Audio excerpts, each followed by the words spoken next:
Hello and welcome to this week's program of the Rotary E-Club of Silicon Valley. Each week we connect with and hear from fascinating and inspirational speakers, often with a message focused on our interests in innovation, entrepreneurship and education. As a Rotary Club, we look for the ways these programs might foster new approaches to improving communities near and far. We're glad that you've joined us and hope that you'll enjoy how we are exploring how technology and service can help others. This week, we have David Postic as our speaker. David is an estate planning attorney in Oklahoma City, Oklahoma, in the USA.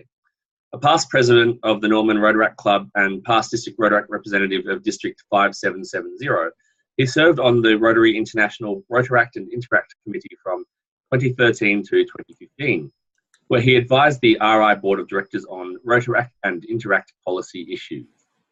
In 2016, he founded Rocky Mountains Rotaract, the official Rotaract Multi-District Information Organisation, or MDIO, for Rotary Zones 21B and 27. And he also serves as the organisation's General Secretary. He is currently the Secretary of Oklahoma City Midtown Rotary Club and serves as the District Rotaract Chair for District 5750. Today, David will be discussing his Rotaract journey and what those experiences taught him about how Rotaract and Rotary can and should grow and evolve. Over to you, David. Thanks, Brett. I wanted to start my story today sort of just at the beginning of my Rotary journey and follow it to where I am now. Like many Rotaractors, I think, I grew up with a parent in Rotary. My dad took me to Rotary meetings growing up, and I think I spent a couple birthdays at Rotary conferences and meetings over the years. So I knew a little bit about the organization, but I wasn't into it. I'd never been a part of it. When I got to university, at the University of Oklahoma, a couple of other students contacted me near the beginning of the year. They had gone to a RILA camp in high school, and they asked me if I wanted to help them start a Rotaract club at the university. And me thinking my dad's in Rotary, this will get me some major brownie points with him. I thought, why not? This could be a good thing. So we started the Norman Rotaract Club, and for about a year and a half, we didn't do anything, really. The club dwindled down, and by the end of my sophomore year, so my second year, we were down to 2 members. And I was elected president of the club for the next year from that 2-member group. So it was a very prestigious honor. But I decided that we were going to give it one last shot. We may just have 2 members, but we'll see what we can do. That May, it was May of 2011, I went to the New Orleans Rotary International Convention. Wasn't that far away from Oklahoma, and some Rotary Club members from our community offered to pay registration for me and the president right before me, so I thought that's a great opportunity. And I didn't know what to expect of the Rotaract pre-convention, but when I showed up and saw all the things these Rotaract clubs were doing around the world, the projects that they'd been putting on in their communities, international projects too, fundraising they'd done, the way that their clubs operate, it looked so much fun. And my experience in Rotaract, I hadn't had any of that. I had just seen this, let's show up every week, and yeah, there's free food, that's great, but we hadn't done anything. And so I saw what Rotaract could be, and that was a big turning point in my Rotary journey, I guess. That was one of my big Rotary moments. And so I came back from that conference the next year, serving as president of my club, just committed to, we're going to make this club great. And my philosophy was, these Rotaract clubs all over the world, they're our age, they're in our same circumstances. If they can do it, why can't we? And so we really revitalized our club that year. We started the year with 2 members, and within a month, we had 50 members of our club. And within another month, we had 63, and that's sort of where we capped out. But it was, it sounds a lot more impressive than I think it was, because we just said exactly what Rotary did. We said, we talked about its international focus. We talked about Polio Plus. We talked about the work we do in the community and the fun we have at meetings. And free food doesn't hurt with college students, and the people just flocked to us. So it was a really great experience, and that's what really sold me on Rotaract. I think I saw the power of it, the attraction of it to different people, and it really made me fall in love with it. After that year, after 2012, I guess, I was selected to serve on the Rotary Interact committee. If you're unfamiliar, Rotary International has a number of committees. Most of them are made up of Rotarians and Rotaractors. The Rotary Interact committee is supposed to be equal parts Rotarians and Rotaractors. And what these committees do is they discuss a variety of issues, policy issues facing Rotary International with respect to any given subject. Rotary Interact committee covers Rotary and Interact policy issues. The committee also plans the pre-convention, the Rotaract pre-convention every year. And so being on that committee was a very intriguing look behind the scenes sort of what goes on at the Rotary International level. I'd just seen what happens at the club level and the district level, but here you're on a committee, and whenever we have meetings, there are translators going on, and so it was a very great introduction, I think, to really the international scope of Rotary. But that committee also gave me, I think, just a lot of appreciation for the work that the RI staff does, because they have to wrangle the committees, and but I think it's a testament to Rotary that they're willing to involve members, even Rotaractors, college students, in these important committees to decide issues. I say decide issues. We made recommendations to the Rotary International Board of Directors, but to just include college students, I think, in these big decisions, in these big issues, really drove home to me what Rotary should be doing. Because right now, although sometimes Rotary and Rotaract interact, they connect, there's not much, there's not much influence sharing, I guess is a good phrase for it. For instance, in my old district, at the district conference, they never had anything for Rotaractors. They never let Rotaractors put on any part of the program. They never had any part of the program discussing Rotaract.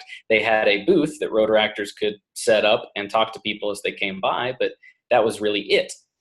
And when I saw and really got to experience Rotary International involving Rotaractors on such an important level, the way I saw it, I thought, again, why can't we do that? Why shouldn't we do that in our district? And so we started doing that at our district conferences and in other activities. But the Rotaract Interact Committee was just a very interesting look at the way Rotary operates. It's a great honor to be on the committee. The staff does most of the work. I mean, I'll tell you that they do most of the work. But it was a great experience, and I know right now Mitty Chang is on the committee. I think his term might be up after this year, or maybe it goes to next year. But he's done a great job, and you can see the results of the Rotaract pre-convention of what they do. So that was a great experience. After that, it was after I got off the committee, so 2015, when I went to the Sao Paulo convention, Rotary convention in Sao Paulo. I talked to Mitty and Jermaine E., who's in the LA5 Rotary Club, about their Big West Rotaract, MDIO, that they had just started. And if you're unfamiliar, an MDIO, it stands for Multi-District Information Organization. It is basically just an organization composed of Rotary districts, but it is supposed to basically, it's a capacity building organization for Rotaractors, for Rotaract districts. It can provide training, it provides resources, communicates information from Rotary. That's the definition under the Rotaract Statement of Policy in the Rotary Code of Policy. but every MDIO sort of does different things. But I had seen what Big West Rotaract had been able to do.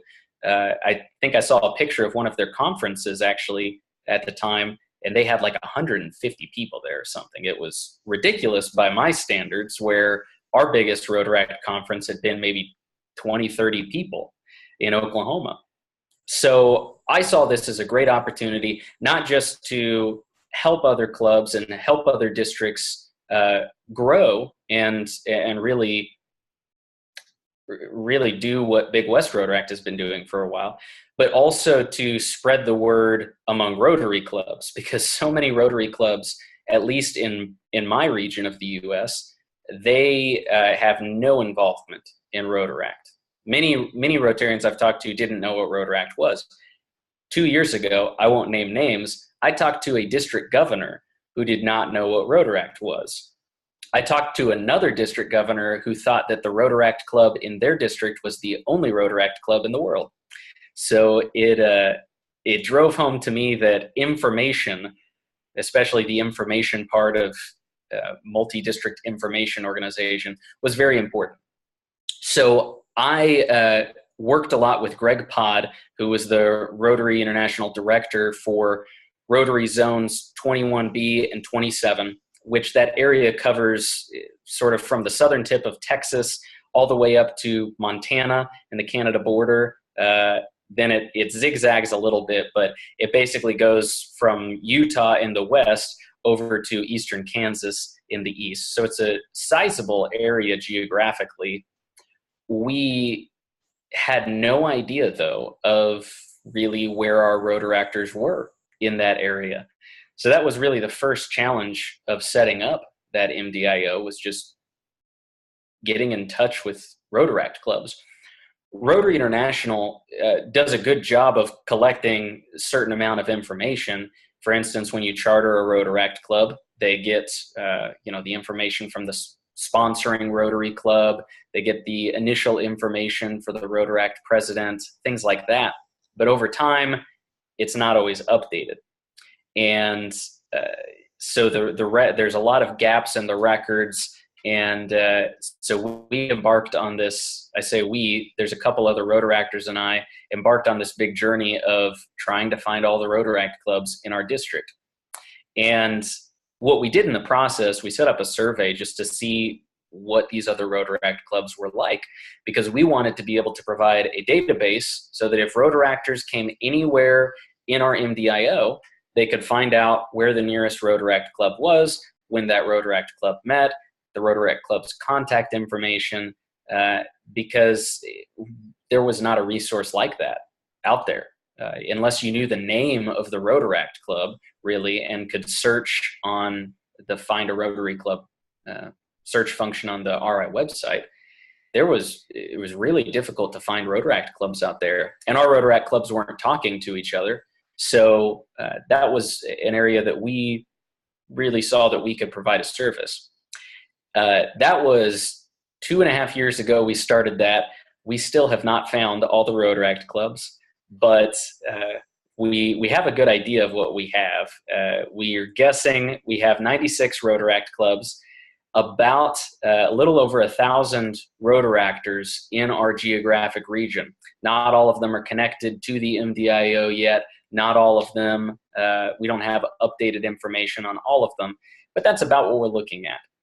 And with that many Rotaractors, here's the interesting thing. With 1,000 Rotaractors, of the Rotaract clubs in our MDIO, there were less than 20 former Rotaractors we found that had gone on to join Rotary.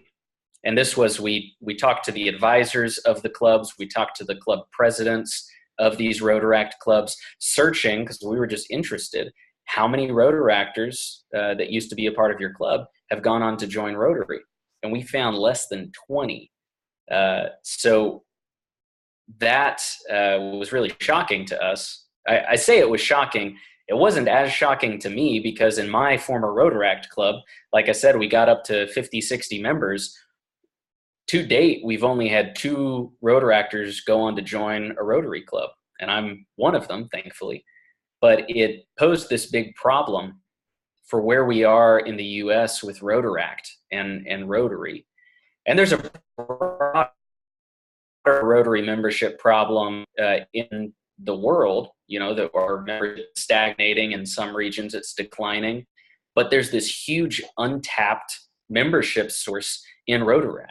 And you hear this at a lot of different conferences, that they say we have to utilize our youth programs, but people aren't doing that.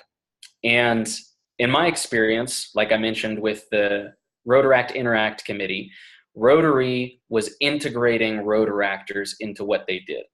This wasn't just Rotarians saying, this is how we're going to do things, we're going to decide these Rotaract policy issues. They include Rotaractors in the discussion.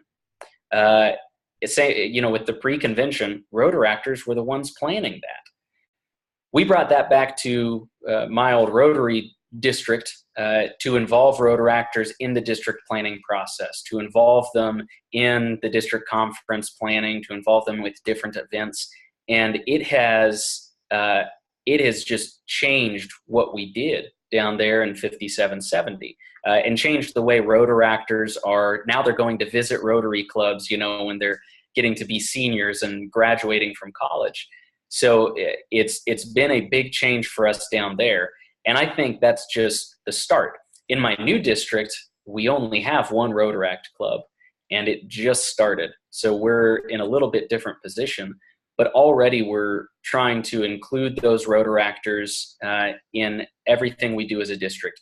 That's one of my big goals as district Rotaract chair, is to involve Rotaractors in what we do. Sometimes it's difficult because they have to deal with school schedules and work, and they might not have as much flexibility. But I think for any Rotary club or Rotary district, whatever Rotary organization you have, I think it is incredibly important to involve Rotary youth program participants in everything you do. I mean, at least ask them to, because if you don't ask, they're never going to know they're invited. And I think as a result of that, you'll see that more and more Rotaractors will start joining Rotary. It's just a shame that currently Rotary pumps so much money into these youth programs and gets so little membership return out of it. I don't mean that in a superficial sense, because obviously there's a great value to what Rotary does, but we, I think, are missing out on a huge membership opportunity. So moving forward, what I mentioned to every Rotary club I talk to, think of ways. I know you're an E-club, so it's a little bit different, but there are Rotaract clubs throughout the world. Find some way to involve Rotaractors, Interactors, youth exchange students, RILA participants in what you do, because it makes them feel very valued, and they already know that Rotary's done a lot for them by sponsoring them in whatever organization they're a part of. But you still have to bring them into the family to show them that, this is the place for them. And so I encourage your club to do that. And I think that's the basic spiel I guess I had. I'm not sure how long I went on because I forgot to start my timer. Sorry, Brett. That's all right. But do you have any questions for me? Yeah, so I think on the last point you started talking about, which was the value of Rotaract to Rotary. So I know that there's a lot of value that the participants of Rotaract get out of being involved in the program. It does cost money for Rotary clubs to sponsor them and to help send them on things like training, like the institutes that you run, etc. But what do you think is that value back to Rotary, apart from sort of being an avenue of service and being a community service that we do to the youth? What's the value for Rotary and Rotarians? Yeah, and I do want to clarify that, like you said, youth service, that's one of our avenues of service, and Rotary is a service organization, so I don't mean to denigrate that or downplay that, but I think even lately, Rotary internationally has placed a lot of focus on, let's tell the world about what we do. There's no reason we need to be quiet about our service. And so I think part of the value that Rotary does currently get out of these youth programs is that they are spreading towards Rotary. But by including Rotaractors in what they do, I think there's several points of value. First and foremost, the feedback I get from Rotary clubs is that the Rotaractors provide just a lot of energy. You know, even if the Rotaractors propose ideas that, you know, ridiculous or that aren't necessarily what's going to go forward, it just injects some new blood. And especially when there's Rotary clubs, like in my district, there's one Rotary club. There's about 18, 20 people in the club, and I think the average age is maybe 85. Just a very great club. And they recently did a project with a Rotaract club in our district. And just being able to see those two groups interact, I think it provides a lot of value on both sides, whether it's from a mentorship angle or in providing energy angle or what have you. Right. And sort of on that same vein, and the point you did touch on about people moving from Rotaract into Rotary, I think you said only two of you in your club had moved on to Rotary.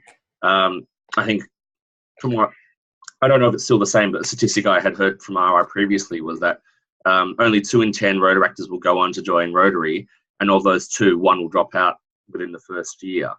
How can we get more Rotaractors into Rotary? And do you feel like the dual membership option is working at the moment? I think the dual membership option is great. I'm not exactly sure how many Rotaractors are participating in that. I know Mitty is. I believe he still is. The Rotaractors that I know who are dual members, I mean, they're going to be Rotarians one way or the other anyway. I think it's a great idea, though, because, like I said, I think the key is just including Rotaractors in what you do as a club. And as dual members, you know, some clubs might decide that they can help subsidize membership fees or something like that. I know some clubs have talked about subsidizing membership fees, or some clubs have set up satellite clubs that are dual member Rotaract Rotary clubs.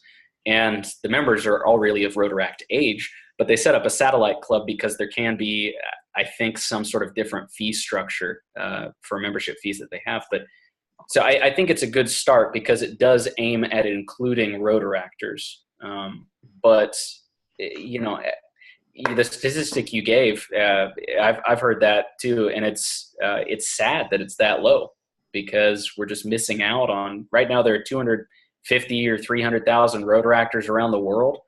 And, you know, out of 250,000 Rotaractors, if I can't do math, but that's like 10,000 are joining, only 10,000 are joining Rotary. And that's pretty sad, I think. Yeah. Like I know you talk about the satellite club option, and I know here in Australia there are a few clubs that are setting up satellite clubs for younger members, or there are some also what they call more the new generation's Rotary club, so that the average age of the club is a bit younger versus, you know, you talked about the one there, the average age was 85. And I think, you know, from my experience, that's part of the barrier, is that whilst Rotaractors do want to join Rotary clubs, and they might have great relationships with the existing Rotary clubs, you know, that age difference is still quite a big age difference, where the other members in the club are at very different life stages to the younger members wanting to join the club. So I think that does make it difficult there. And that's partly the reason why, you know, I joined this E-Club, apart from the fact that I travel a lot for work, and, you know, the E-Club makes it easier to be a member and stay engaged rather than a traditional club, which I wouldn't be able to get to the meetings. This club, I feel like, has a younger age demographic on average than a lot of other Rotary clubs that I've seen here in Australia. All right. And the E-Club in particular, I think, is a very interesting format for including Rotaractors. In Oklahoma, we've been talking about starting a Rotaract E-Club just because we're such a rural area. We have a lot of countryside, and although a ton of towns, even small towns, have Rotary clubs, there aren't any place for Rotaract clubs around there. Yeah. So I think that is a great way to include Rotaractors. Yeah. Something you touched upon at the start of your presentation was about the influence sharing. Can you elaborate a bit more about that? Yeah. Right now, I've heard it described a lot of different ways, but my favorite way is how Greg Pod described it. Right now, Rotary operates in silos. You have the Rotary silo, and Rotarians are doing Rotary, and they only do Rotary. Then there's the Rotaract silo, and Rotaractors are just doing Rotaract stuff. Sometimes they do stuff with Rotary, but mostly they're just Rotaractors. You have the Interact silo, the RILA silo, the Youth Exchange silo. And when you're constricting yourself to these silos, when Rotaractors are only doing Rotaract stuff, I don't think it's as conducive to this conversion rate, the number of Rotaractors who are joining Rotary, or the number of Interactors who are joining Rotaract, or Youth Exchange joining Interact, so on and so forth. So I think influence sharing is a great, that's just an arbitrary term that I said. It's not I'm sure there's a better word for it, but I think including people in decision-making processes, whether it's on planning committees or just inviting them to be a part of all your service projects or something like that, it helps break down barriers and increase the interaction between those silos. And I think when you start breaking down those barriers, the conversion rate, I think, has to go up almost. There's no data behind that, by the way. That's just pure conjecture. Yeah, I think, it is scary that those silos exist, and that the point you raised earlier, that there were some DGs that didn't even know about Rotaract, or that thought that Rotaract was only one club in their district. So, we talk about the challenges that Rotary has in terms of bringing in members. Rotaract has similar challenges as well with recruitment, but I think part of it's because how are we going to get people from the public to join when within our own organisation we don't have a good grasp of what it is or what's on offer and what value proposition is to people who join?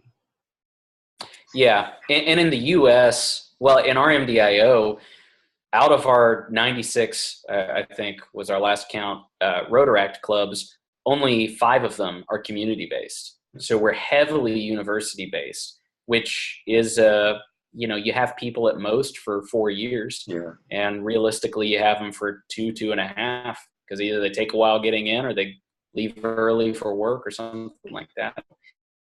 It is a big challenge, but I think you're right. We have to be able to show people the value.